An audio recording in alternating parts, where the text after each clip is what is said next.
열매가 트리를 유심히 보더니 목사님 펜 좀 주세요 딱 그러는 거예요.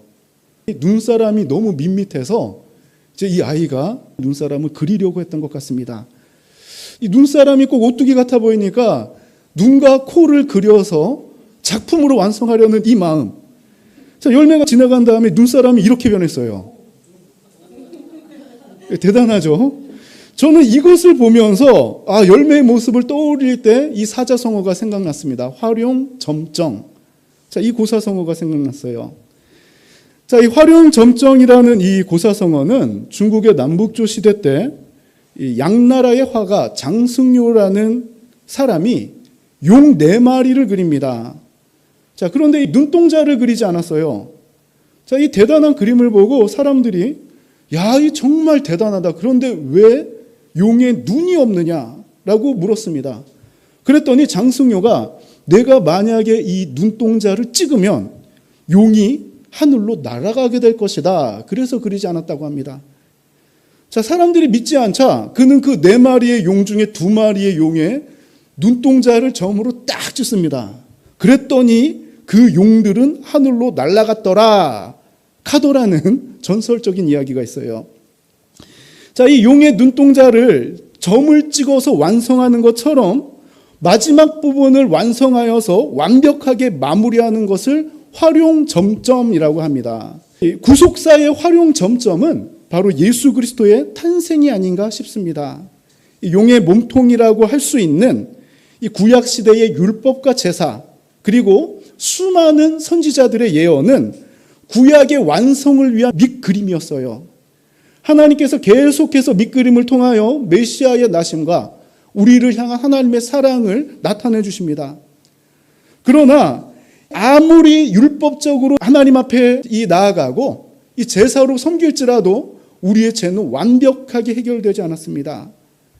아무리 정교하게 그려진 용이라도 눈동자가 없으면 생명력이 없었듯이 인류를 향한 하나님의 구원 계획은 예수 그리스도의 성육신 이 점을 통해서 완성된다는 것이에요. 즉 예수 그리스도의 탄생은 인류의 구원을 향한 활용점점이었던 것입니다. 자, 그런데 이 구원의 활용점점이 일어나기 전, 이 직전에 한 남자의 삶은 막다른 골목으로 치달으게 됩니다. 자, 오늘 본문은 바로 예수님의 아버지 요셉에 대한 이야기예요. 이 요셉은 율법을 쫓아 경건하게 사는 의로운 사람이었다고 기록을 합니다. 그는 약혼자 마리아와 아름다운 가정을 꾸릴 계획으로 정성껏 미래를 준비하였어요.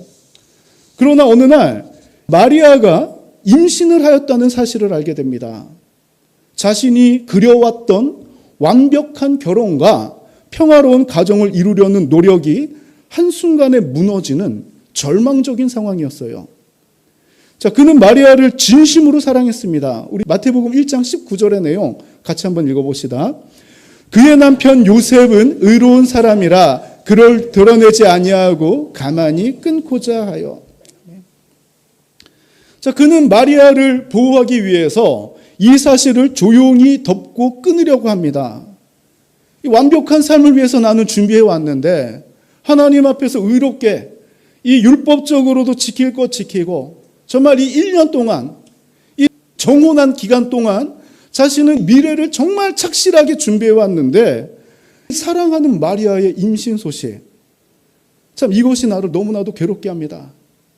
이 마음속으로는 남자로서 인간으로서 율법대로 돌을 들어 처단하고 싶은 마음도 있었을 거예요. 그러나 그는 마리아를 사랑하는 마음으로 그를 보호하고자 이 사실을 덮고 끊으려고 합니다. 완벽한 삶을 위한 요셉의 노력은 이렇게 끝나는 것 같았어요.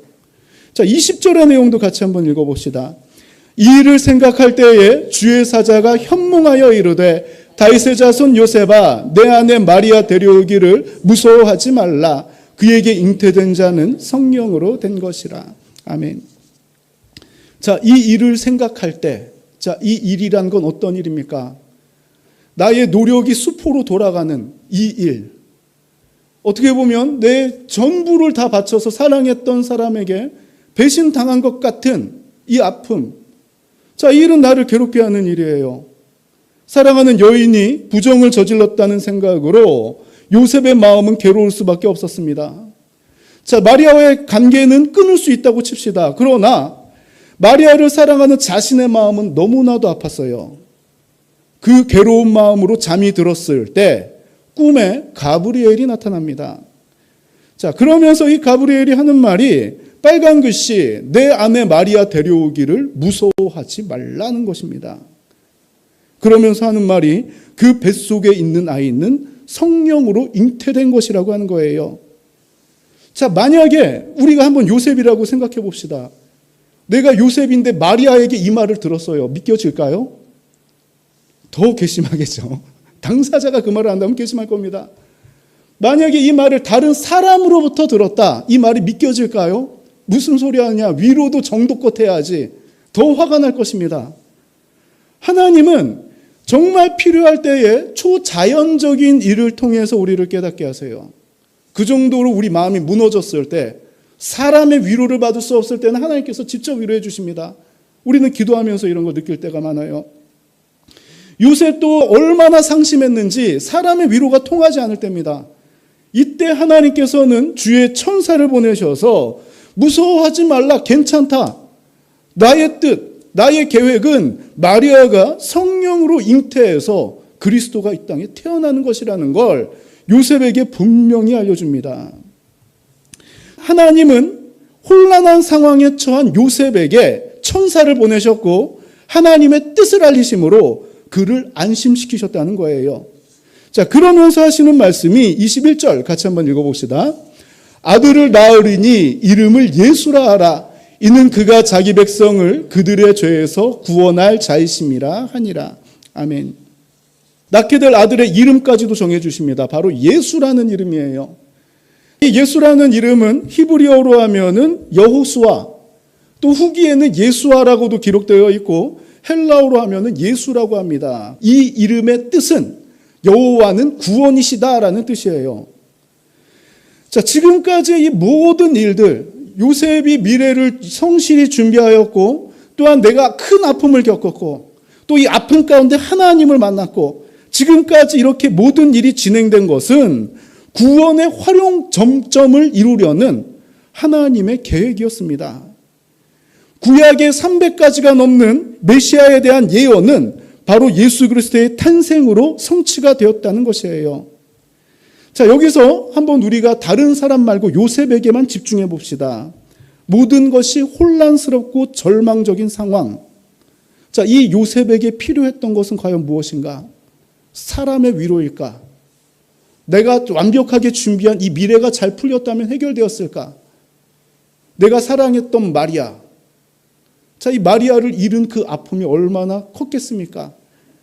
인생의 막다른 길에서 누구를 만나게 되냐면 하나님을 만나고 하나님의 뜻을 알았을 때 요셉의 삶은 변화가 되었다는 거예요. 자, 요셉은 자신의 생각, 판단, 감정 다 내려놓고 하나님의 말씀에 순종하여 마리아를 아내로 맞이하게 됩니다. 그의 가정을 통해 구원을 이루실 활용 점정 예수 그리스도가 탄생하게 되었다는 거예요. 이 요셉의 이야기는 우리에게 중요한 메시지를 전합니다. 우리가 아무리 완벽한 삶을 위해 애쓴다고 하더라도 내 자신의 힘으로는 모든 문제가 해결되지 않는다는 겁니다. 때로는 내가 감당할 수 없는 막다른 골목에 놓일 때가 있어요. 우리의 지혜와 노력만으로는 결코 채울 수 없는 영역이 분명히 존재한다는 것입니다. 혼란과 절망의 순간 우리를 인도하시는 하나님의 활용 점정이 있습니다. 우리 인생을 날아오르게 하는, 마치 내가 벽에 걸려있는 용그림과도 같이 멈춰있는 상태인데 죽었던 그 삶의 한 획을 그어주심으로 날아오르게 하는 하나님의 활용 점정이 바로 예수 그리스도인 것입니다. 이 예수님의 탄생은 요셉의 막다른 인생뿐만 아니라 우리 모두의 삶을 생명으로 인도하는 하나님의 활용 점정이었습니다. 자, 예수 그리스도의 탄생, 세상 사람들은 그냥 본인들이 즐기는 날, 휴일로 지내지만 우리는 내 삶을 바꾸실 예수 그리스도의 탄생을 기억하며 진정으로 하나님 앞에 감사드리는 그런 은혜의 시간이 되었으면 좋겠습니다. 혹시 오늘 본문의 요셉과도 같이 절망적인 상황에 있는 분이 계십니까? 혹시 완벽하게 준비하여서 잘 풀릴 줄 알았던 일이 엉망이 되어 낭망하는 분이 계십니까? 또 사랑하던 사람에게 배신을 당해 괴로운 사람이 있습니까? 기억하십시오. 우리가 더 이상 붓을 들 힘조차 없어 멈춰서 있는 그 자리, 내가 아무것도 할 수 없는 절망의 그 자리가 하나님께서 직접 생명의 눈동자를 그려넣는 기적의 자리가 될 수 있습니다. 하나님을 찾으십시오. 내 힘으로 인생의 그림을 완성하려던 무거운 짐을 예수 그리스도 앞에 다 내려놓으십시오. 요셉의 수치를 영광으로 바꾸신 하나님, 또 우리들의 무너진 삶을 일으키실 예수 그리스도의 능력을 믿으며 인생의 완벽한 활용 점정을 하나님께서 찍어주시는 우리들의 삶이 되기를 소망합니다. 자, 그럼 우리 함께 기도하고 소통과 관고하는 시간 갖도록 하겠습니다. 기도하겠습니다.